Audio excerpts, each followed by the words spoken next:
Hello student, last व्हिडिओमध्ये आपण स्वाध्याय 1.1 चे न्यूमेरिकल सॉल्व केले होते आणि आजच्या व्हिडिओमध्ये आपण स्वाध्याय 1.2 चे न्यूमेरिकल सॉल्व करूया. तर स्वाध्याय 1.2 मधील पहिला क्वेश्चन आपल्याला दिलेला आहे की बघा इथं 17, 8, 21, 13, 41, 2, 27, 31 आणि 51 यापैकी मूळ संख्यांची बेरीज आहे. आपल्याला मूळ संख्या शोधावी लागणार आणि नंतर त्याची बेरीज करावी लागणार आहे. तर मूळ संख्या कोणती असते बघा, मी आधीच्या व्हिडिओमध्ये मी सांगितलेलं आहे की मूळ संख्या म्हणजे ज्या संख्याला कोणत्याही संख्येनं भाग जात नाही किंवा ज्या संख्या कोणत्याही संख्येच्या टेबलमध्ये येत नाही, तर त्या संख्यांना मूळ संख्या असे म्हणतात. तर याच्या बेसिकच्या व्हिडिओमध्ये ही मूळ संख्या, सहमूळ संख्या या कॉन्सेप्ट मी एका व्हिडिओमध्ये क्लिअर करणार आहे, तर ते व्हिडिओ तुम्ही नक्की बघा. तर मूळ संख्या म्हणजे ज्या संख्या कोणत्याही संख्येच्या पहाड्यात येत नाही किंवा ज्या फक्त एकच विभाज्य असतात त्यांना मूळ संख्या म्हणतात. आणि मूळ संख्यामध्ये 2 ही एकमात्र अशी संख्या आहे जी सम असून मूळ संख्या आहे. बाकी सर्व संख्या या विषम संख्या आणि मूळ संख्या आहेत. ठीक आहे, सर्व विषम संख्या मूळ संख्या नसतात, परंतु मूळ संख्या या विषम संख्या असतात. तर पहिली बघा 17. 17 बघा कोणत्याच टेबलमध्ये येत नाही, तर 17 ही मूळ संख्या आहे. मी इथं लिहित जाते कारण याची बेरीज म्हटली आहे ना, तर मी एकाखाली एक लिहिणार आहे. त्यानंतर बघा 8. 8 ही 2 विभाज्य संख्या, ही मूळ संख्या नाही आहे, तर 8 ही संख्या आपण नाही घेणार आहोत. त्यानंतर आहे 13. 13 बघा कोणत्याच पहाड्यात येत नाही किंवा कोणत्याच टेबलमध्ये येत नाही, तर 13 ही संख्या घेऊ. 13 नंतर बघा 41. 41 ही कोणत्याच संख्येने विभाज्य नाही आहे, म्हणून 41. 41 नंतर 2 बघा, तर 2 ही एकमात्र सममूळ संख्या आहे. 2 ही मूळ संख्या आहे, लक्षात ठेवा. आणि 1 ही मूळ संख्या नाही आहे. 2 नंतर 27 बघा, 27 3च्या पहाड्यामध्ये येतो. 3 नम 27, तर 27 ही मूळ संख्या नाही आहे, 27 आपण घेऊ नाही शकत. त्यानंतर आहे 31. ठीक आहे, 31 नंतर 51. 51 3 विभाज्य आहे. जर 3 आपण भागाकार दिला 51ला तर पूर्णपणे भाग जातो, म्हणून 51. तर या संख्येचं आपल्याला बेरीज करायची. ठीक आहे, तर या सर्व संख्या मी मिळवल्या इथं 17, 13, 41, 2 आणि 31. आता या सगळ्यांची बेरीज करूया. 7 आणि 3 10, 10 आणि 11 आणि 2 13, 1 14. 14ची आले 4, 1 1 2 3, 3 आणि 4 7, 7 आणि 3 10, 104. ठीक आहे, तर 104 या सर्व मूळ संख्यांची बेरीज आहे. तर 104 कुठे ऑप्शनमध्ये आपल्याला दिलेला आहे बघा. 104 हा ऑप्शन नंबर सी मध्ये दिलेला आहे. तर ऑप्शन नंबर सी ला आपण टिक करून घेऊया. तर पहिल्या प्लेस क्वेश्चनचा आन्सर ऑप्शन नंबर सी आहे. नेक्स्ट क्वेश्चनकडे चलू. ऑप्शन नंबर सी ला तुम्ही टिक करून घ्या. नेक्स्ट क्वेश्चन बघा दुसरा. पुढीलपैकी कोणते विधान बरोबर आहे? तर विधानांमध्ये लक्षपूर्वक कधीही विधान आपण रीड करायचे, त्यानंतर आपल्याला विधानातील सत्यता कळून येईल. ठीक आहे, तर पहिला विधान काय दिलेला आहे? 0 ही विषम संख्या आहे. तर बघा, जर आपण नंबर लाईनवर म्हणजे संख्या रेषेवर 0 बघितलं तर 0 अशी मधात संख्या येते. बघा असं असते, मधात 0 आणि अलीकडे पॉझिटिव्ह संख्या म्हणजे बघा +1, +2, +3 आणि लेफ्ट साईडला -1, -2, -3 असं आपल्याला दिसणार. नंबर लाईनवर 0 ही मधात संख्या असते. ठीक आहे, तर 0ला कोणतंच चिन्ह नसतो, पॉझिटिव्ह किंवा निगेटिव्ह कोणताही चिन्ह नाही. तर 0 ही विषम संख्या किंवा समसंख्या या संख्येमध्येही मोडत नाही. तर 0 ही विषम संख्या आहे, हे विधान सत्य नाही आहे. 0 ही समसंख्या आहे बघा, मधात आहे 0, 0ला समसंख्या म्हणत नाही आपण. 0 ही मूळ संख्या आहे नाही, 0 ही मूळ संख्या नाही आहे. 0 ही विषम संख्याही नाही आणि समसंख्याही नाही. हां, हे विधान बरोबर आहे की 0 बघा मधात आहे, ही विषम नाही आहे आणि सम पण संख्या नाही आहे. सम किंवा विषम कोणतीही संख्या म्हणण्यात येत नाही. तिसरा क्वेश्चन बघूया. 3ची दर्शनी किंमत 36,890 या संख्येतील 3ची स्थानिक किंमत यातील फरक काढा.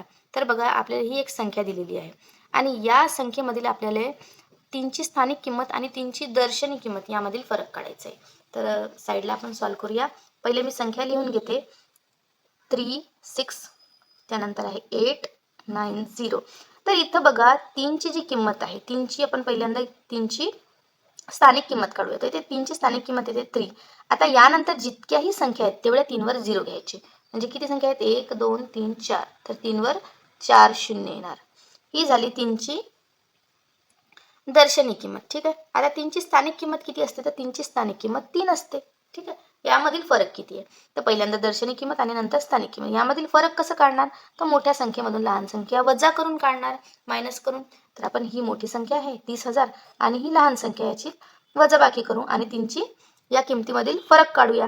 तर वजाबाकी करूया. तर इथे बघा या संख्येतून या संख्या वजा करायची, या संख्येतून नाही करायची आपल्याला, याची स्थानिक किंमत आणि दर्शनी किंमत मधील फरक काढायचा. तर ही स्थानिक किंमत मी काढली आणि दर्शनी किंमत यामधील फरक काढायचा आहे, या दोन संख्येमधील फरक नाही काढायचे.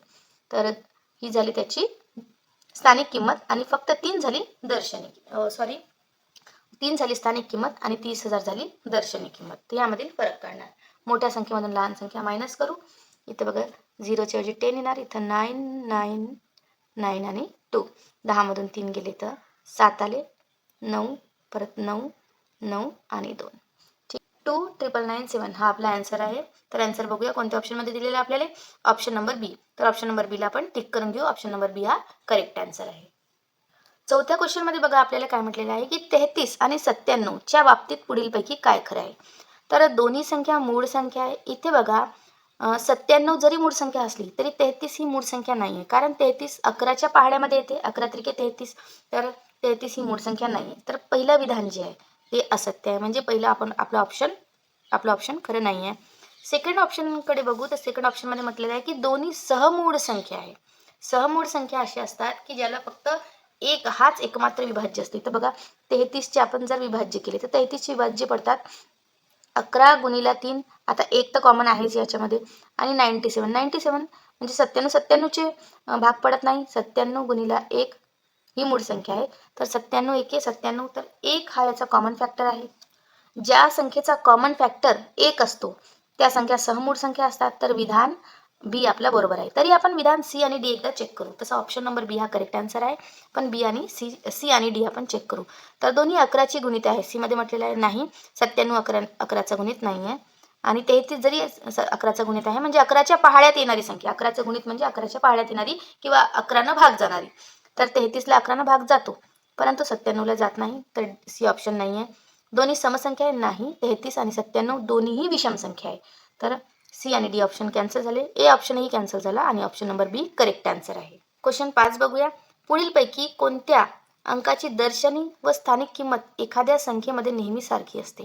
बघा एकची इथं ऑप्शन 0 हे नेहमी लक्षातच ठेवून घ्या की दर्शनी किंमत आणि स्थानिक किंमत नेहमी शून्याची सारखी असते. कारण जर आपण 1 2 किंवा 3 कोणतीही संख्या जर म्हटली, इथं बघा एक संख्या दिलेली आहे, इथं ही जर 2 मी संख्या घेतली तर इथं 2ची स्थानिक किंमत 2 असते, परंतु 2ची दर्शनी किंमत इथं बघा 200 आहे.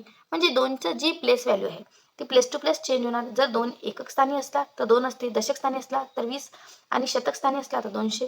म्हणजे 2ची व्हॅल्यू चेंज होत आहे. तशाच प्रकारे 3चीही व्हॅल्यू चेंज होते. 3ची व्हॅल्यू इथं बघा 30 आहे. 1चीही व्हॅल्यू चेंज होते. 1 जर एकक स्थानी असला इथं बघा, आता 1ची इथं व्हॅल्यू 1000 आहे, म्हणजे 1चीही व्हॅल्यू चेंज होते. ठीक आहे. तर स्थानिक आणि दर्शनी किंमत सारखी नाही आहे. परंतु जर शून्य जर आपण बघितलं तर शून्यची कोणत्याही जागेवर किंमत शून्यच असते. इथं बघा एकक स्थानावर असला तरी शून्य आहे, आणि जर आपण कोणत्या संख्येमध्येही इथं घेतली बघा, आता इथे बघा इथंही शून्याची किंमत शून्यच आहे.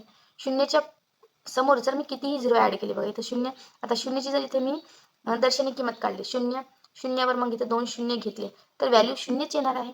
तर शून्याची व्हॅल्यू चेंज नाही झाली. जशी 2ची व्हॅल्यू चेंज झाली होती, 200 झाला, हा 30 झाला, तशी शून्याची व्हॅल्यू चेंज नाही होत.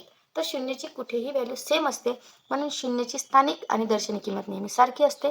तर option number A correct answer आहे. 6वा क्वेश्चन बघूया. 6व्या क्वेश्चनमध्ये म्हटलेलं आहे की 4503 या अंकापासून बनणारी सर्वात लहान 5 अंकी संख्या. पहिले मी हे संख्या लिहून घेते इथे. 4 5 0 आणि 3 या अंकापासून आपल्याला संख्या बनवायची सर्वात लहान. तर आधी मी सर्वात लहान संख्या इथे बनवते. बघा सर्वात लहान संख्या बनवण्यासाठी आधी सर्वात लहान अंक आधी घ्यावा लागेल, म्हणजे 3. त्यानंतर आता बघा जर 0 जर आपण घेतला तर 0ला व्हॅल्यू राहणार नाही. तर मी करून दाखवते. 0 3 4 5. हे बघा मी काय केलंय, छोट्या संख्येपासून मोठी संख्या तयार केली. तर हा तर 4 अंकी संख्या, पण इथं शून्याचा तर समावेशच नाही झाला ना. हा 345 झाला, म्हणजे शून्य इथं शून्याची व्हॅल्यू नाही झाली. तर शून्य कधीही 2 नंबरला घ्यावं, म्हणजे 3 0 4 आणि 5. परंतु आपल्याला अटमध्ये काय म्हटलेलं आहे, ही संख्या आपली बनली. अटीमध्ये काय म्हटलेलं आहे, 5 अंकी संख्या आपल्याला हवी आहे. म्हणजे ही संख्या झाली 4 अंकी. 5 अंकी संख्या हवी आहे आणि लहानात लहान हवी आहे. तर लहानात लहान संख्या जर आपल्याला पाहिजे असेल तर त्यावेळेस आपण कोणताही एखादा अंक रिपीट करू शकतो. पण रिपीट करताना ही लहानात लहान अंक रिपीट करावं होती. तर लहानात लहान आहे आपला 0 आपण रिपीट करून घेऊ. 4 आणि 5. ठीक आहे. 5 जर रिपीट केला तर 55 होऊन जाईल. तर सगळ्यात लहानात लहान अंक रिपीट करायचा आपल्याला तर 0. 4 किंवा 5 किंवा 3 जर आपण रिपीट केला तर येणारी संख्या ही मोठी असणार आहे. लहानात लहान संख्या ती नाही बनेल, ती मोठ्यात मोठी संख्या बनेल ना. तर म्हणून आपल्याला 300045 ही लहानात लहान जर बनवायचं असेल तर बनवूनही बघू शकता. बघा इथं 3 जर मी रिपीट केले, इथे बघा 3 रिपीट केले, मग 045. तर हा बघा हे काय झालं, हा आपलं होतं 30,045, हा 33,045 झालं जर 3 रिपीट केलं तर. किंवा जर 4 मी रिपीट केला, हे बघा 30,445, तर हा 30,445 झाला. हा फक्त 45 आहे, हा 445 आहे, म्हणजे मोठी संख्या तयार झाली.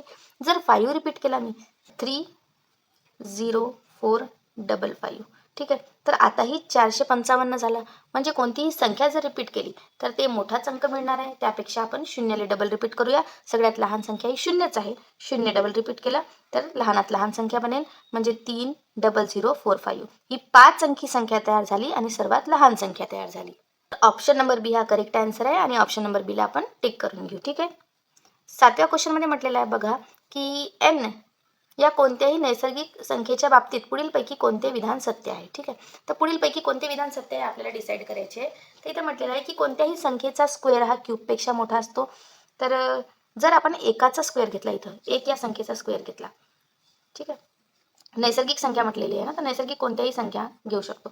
एक संख्येचा स्क्वेअर घेतला आणि एकाचाच क्यूब घेतला आपण, ठीक आहे. तर एकाचा वर्ग 1 होतो आणि एकाचा क्यूबही 1 होतो. 1 गुणिला 1 गुणिला 1 स्क्वेअर म्हणजे 2 वेळा गुणाकार. 1 गुणिला 1 म्हणजे एकच झालं आणि क्यूब म्हणजे 1 गुणिला 1 गुणिला 1, एका एका एका आणि 1. तर इथं बघा स्क्वेअर आणि क्यूब तर इक्वल आलं, म्हणजे दिलेला पहिला विधान हा चुकीचा विधान आहे. दुसऱ्या विधानाकडे बघू. कोणत्याही संख्येचा क्यूब हा स्क्वेअरच्या पेक्षा मोठा असतो. तर हाही विधान आपण हेच संख्या घेऊन सिद्ध करू शकतो. कारण बघा 1 या संख्येचा वर्ग जे आहे आणि घन जे आहे, तर वर्ग आणि घन दोन्ही समान आहे. म्हणजे लहान मोठा कोणत्याही संख्येचा आपण असं म्हणू शकत नाही की वर्ग घनापेक्षा मोठा असते किंवा लहान असते, कारण एकाचा वर्ग आणि घन सारखेच आहे. तिसऱ्या विधानात आपल्याला म्हटलं आहे की संख्येचा वर्ग मायनस संख्येचा घन हे शून्यापेक्षा कधीही मोठा असतो. तर हेही आपण चुकीचं म्हणू शकतो, कारण एकाचा जर वर्ग मी घेतला मायनस एकाचा जर मी घन घेतला, तर एकाचा वर्ग आणि एकाचा घन ही संख्या एकच्या ऐवजी आपण दुसरी संख्याही ठेवू शकतो, 2, 3 किंवा 4. इथेही आपण पडताळणी करू शकतो. तर इथं एक समजण्यासाठी सोपं जावं म्हणून मी एक घेतलेलं आहे.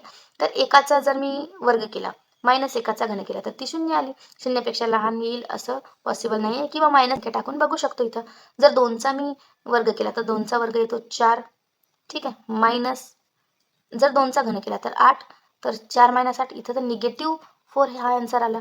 म्हणजे लहान मोठी कोणतीही संख्या इथे येऊ शकते, शून्य मिळू शकते किंवा निगेटिव्ह संख्याही मिळू शकतात. म्हणजे विधान नंबर सी जे आहे हे चुकीचं आहे.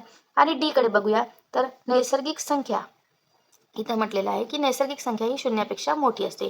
हो, हा विधान बरोबर आहे. कारण कोणतीही नैसर्गिक संख्या सुरू होते एकापासून. 1, 2, 3, 4, 5, 6 इथून सुरू होते आणि ऑब्वियसली 1, 2, 3, 4, 5 या संख्या शून्यापेक्षा मोठ्या आहेत. तर ऑप्शन नंबर डी ला टिक करून घ्या. ऑप्शन नंबर डी हा करेक्ट आन्सर आहे. तर कधीही ऑप्शन व्यवस्थित नीट रीड करा आणि त्यानुसार टिक करायचं आहे मुलांना, कारण इझी क्वेश्चन असतात. फक्त कन्फ्यूज न होता समजून टिक करणं जरुरी आहे. स्वाध्याय 1.2 आज आपण कंप्लीट केलेला आहे. तर व्हिडिओ कसं वाटलं हे कमेंट बॉक्समध्ये नक्की लिहा आणि व्हिडिओ आवडला असेल तर लाईक, शेअर आणि सबस्क्राईब नक्कीच करा. पुन्हा भेटूया पुढच्या व्हिडिओमध्ये नेक्स्ट स्वाध्यायासोबत.